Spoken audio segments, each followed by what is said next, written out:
Good morning. This is a mechanical area that was infested with pigeons, and we have cleaned it up and put some netting above to prevent the birds entering, and also some spikes below, as you can see here. Unfortunately, I forgot to video this before we cleaned up, but it got to the point where the mechanical repairman wouldn't enter the space because it was so dirty. So there you have it. We've pressure washed the concrete.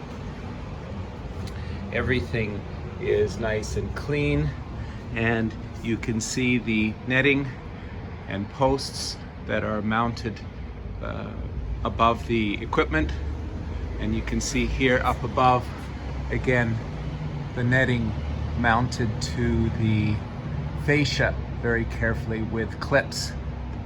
But everyone is very pleased and the workmen are happy.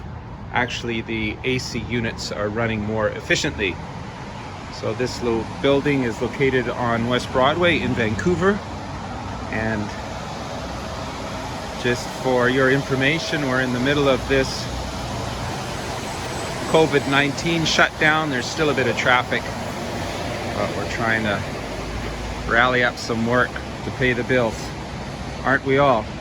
Take care, guys, and if you need some help with cleanup and bird control, give us a call. Till next time, as Red Green says, keep your stick on the ice. Bye-bye.